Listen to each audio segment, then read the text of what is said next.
Too often, women respond to sexual attention by either giving in too quickly or withdrawing completely.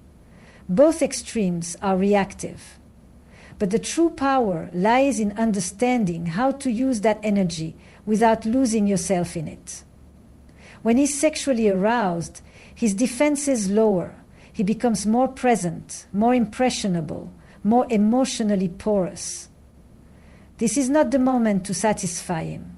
It's the moment to guide him.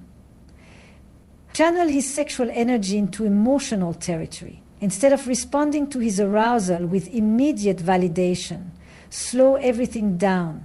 Make space for tension. Tension is not the enemy. It is the spark that ignites deeper desire. Arousal without immediate release creates a kind of emotional combustion. When he's craving you physically, and you respond with intimacy instead of indulgence, you begin to rewire his internal landscape. His body is ready for sex, but his mind begins to long for you. This is the difference between being desired and being unforgettable. You become more than an object of lust. You become an experience. Every word you say, every glance you offer, becomes charged with meaning. Because he can't have you fully, his brain starts to fill in the blanks. And that's where obsession is born. Not in what you give, but in what you withhold with purpose. Now, this isn't manipulation. It's mastery. You're not playing games. You're leading an emotional dance. And in that dance, you set the rhythm. When you slow things down, when you take the lead in shaping the energy between you, he doesn't just want your body. He starts to feel you in a deeper way. Your presence lingers. Your voice echoes. Your absence becomes louder than anyone else's attention. Here's where it becomes philosophical. Sexual energy isn't just about pleasure. It's about projection. A man often projects onto the woman he desires, his fantasies, his unmet needs, his hunger for validation, power, connection. But when you hold your center, when you don't rush to meet those projections, you force him to sit with his own hunger. And in that space, he begins to associate you not with satisfaction, but with significance. You are no longer just a means to an end. You become the beginning of a transformation he can't quite name. You awaken his emotional consciousness by not fulfilling the script he's used to. Most men are used to chasing, conquering, and moving on. But when you interrupt that pattern, when you make the chase internal instead of external, he doesn't just desire you, he starts to depend on the idea of you. And here's the subtle power. He thinks he's falling for you, when in fact, he's falling into himself, into the parts of him that rarely get touched, his vulnerability, his longing, his uncertainty. You become the mirror, reflecting back the parts of himself he usually hides. And he keeps coming back, not just for the pleasure, but for the depth. So next time you sense that sexual energy coming toward you, don't recoil and don't surrender. Insert yourself into the pleasure.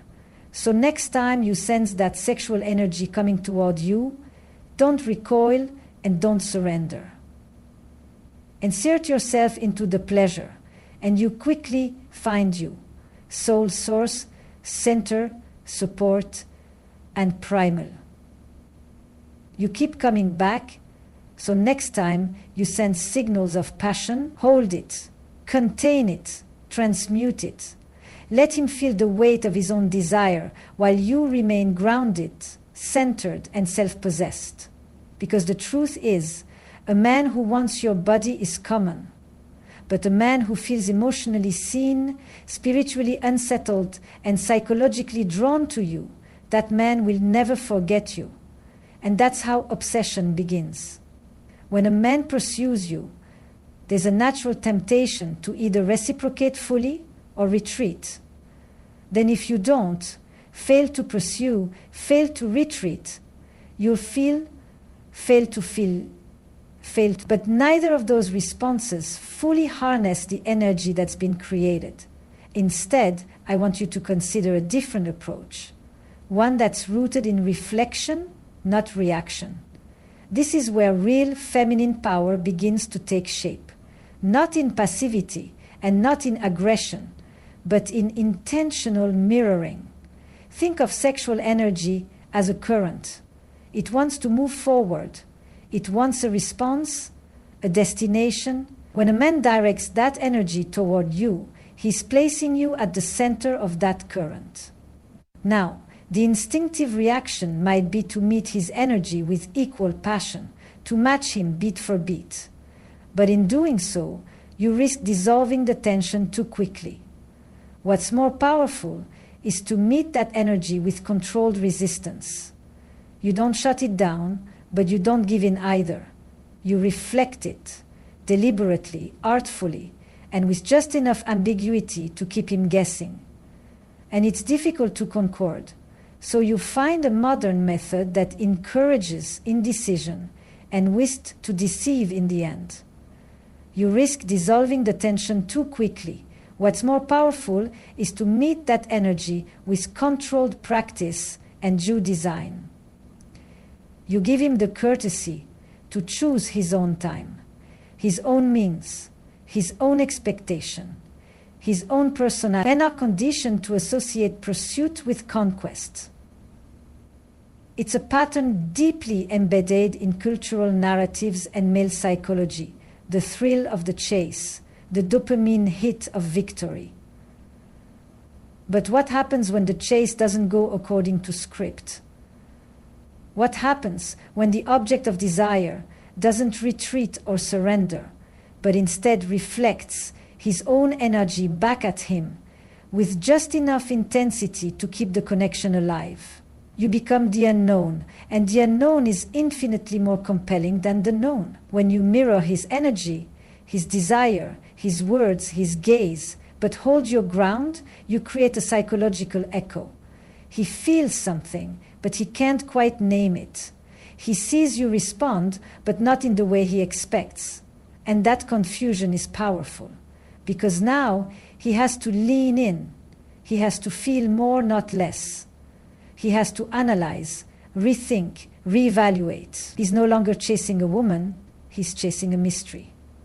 And that mystery has depth. Controlled resistance is not about playing hard to get.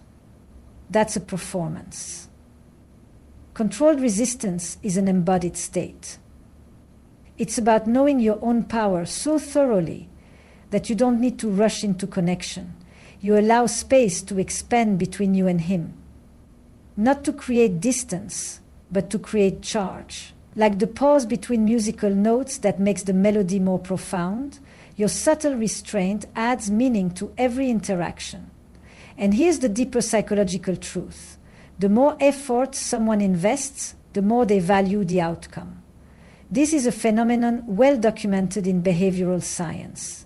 When a man has to work not just physically, but emotionally and psychologically to engage with you, his sense of attachment deepens. He doesn't just want to win you, he wants to understand you.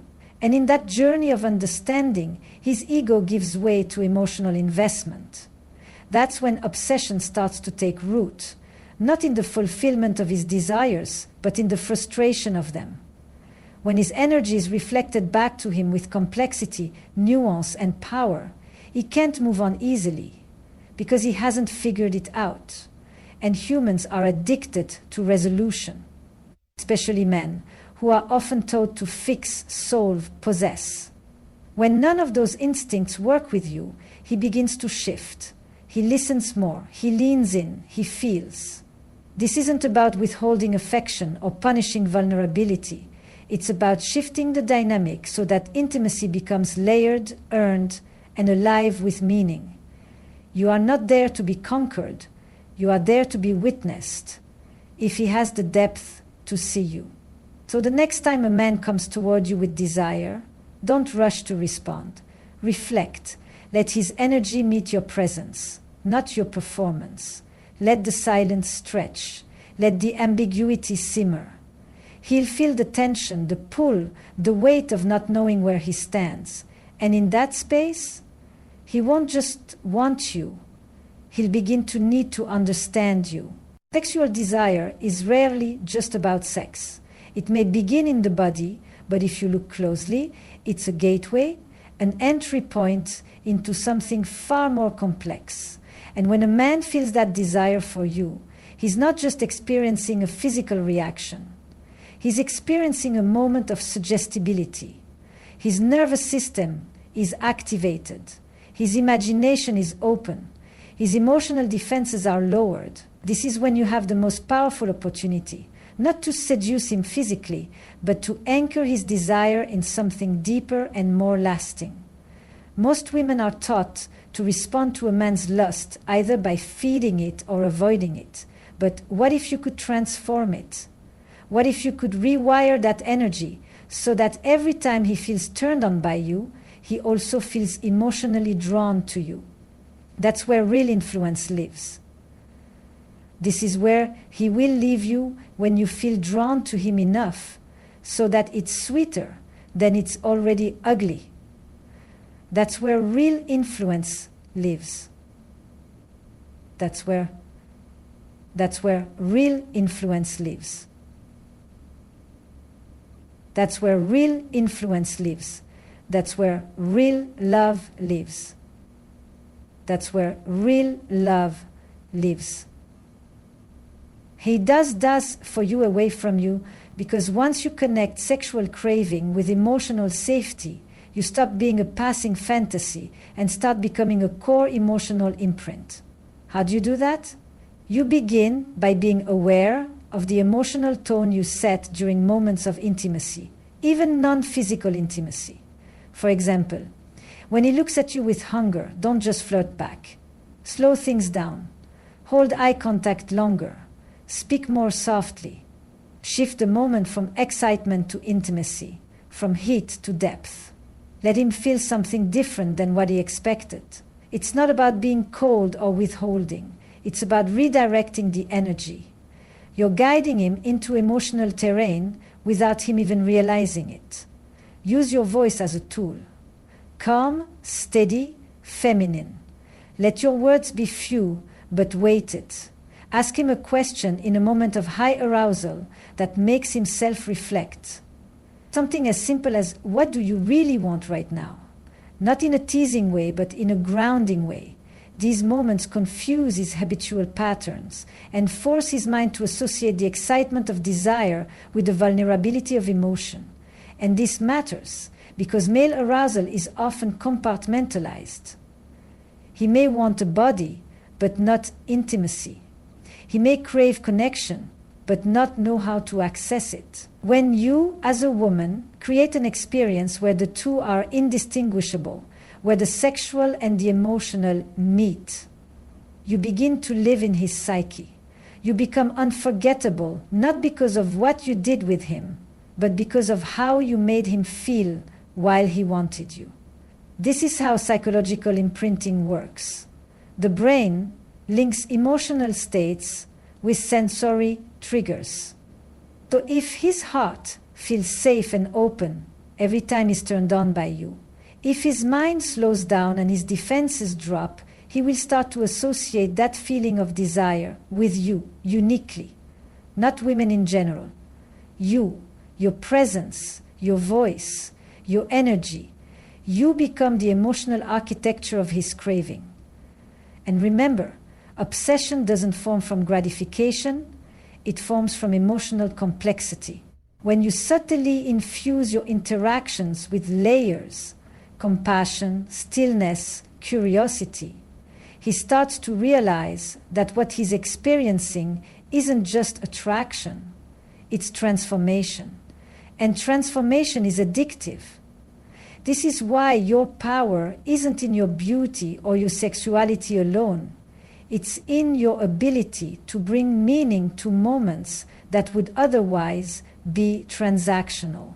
When he looks at you and suddenly feels a need to open up, to share, to soften, he won't fully understand what's happening, but he'll come back to you again and again because something in him felt more alive in your presence. So the next time his desire surfaces, don't suppress it and don't serve it. Shape it, anchor it to something deeper. Let his lust become a bridge to his vulnerability. Let your presence be the emotional space he didn't know he needed. Because once you become the feeling he can't find anywhere else, you don't just capture his attention, you capture his attachment. Uncertainty is often misunderstood in relationships.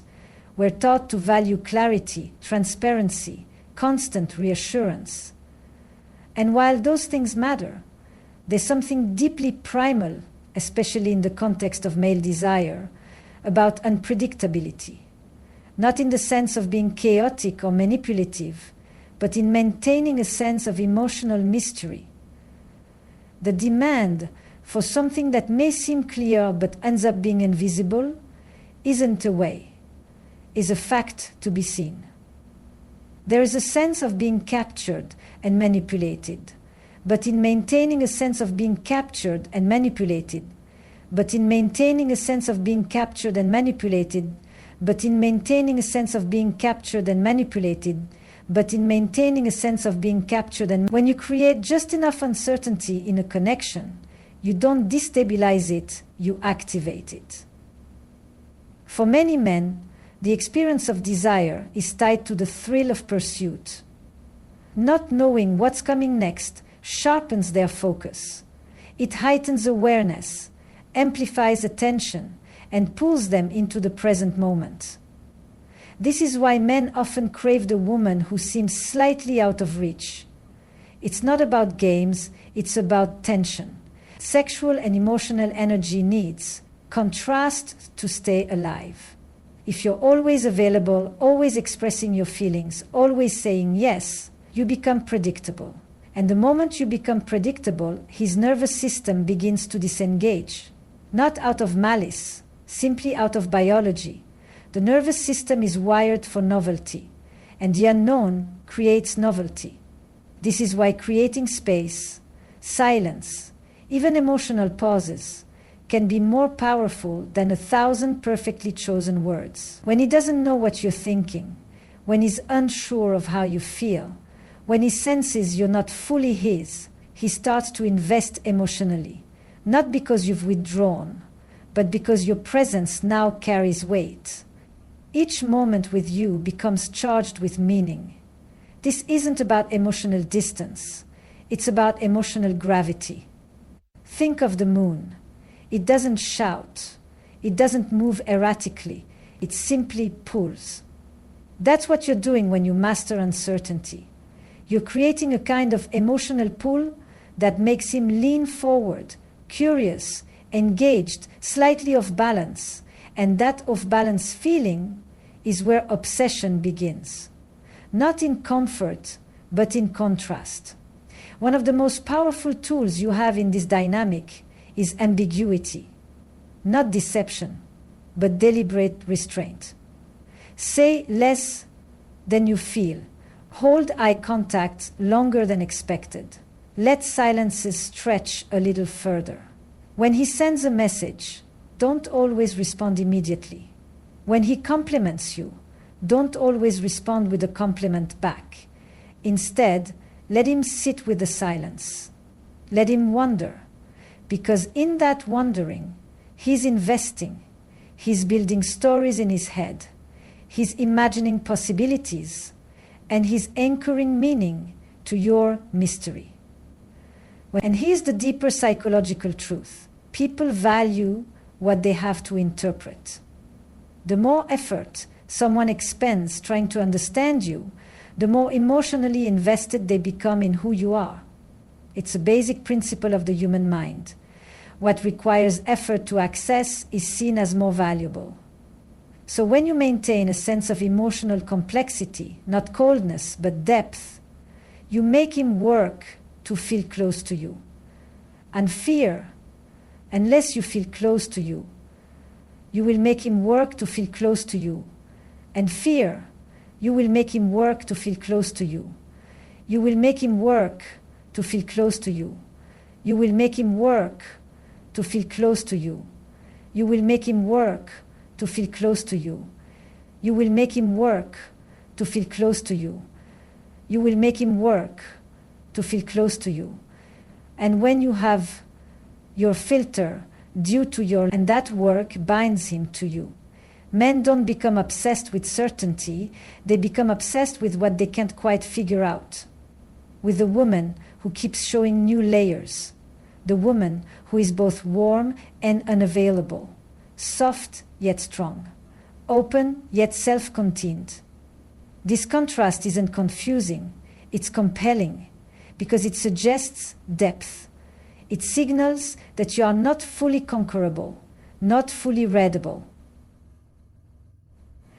And the mind craves what it cannot fully possess. So let him feel your absence sometimes, not as punishment, but as presence in its most powerful form. The space you create allows his desire to breathe, to build, to deepen.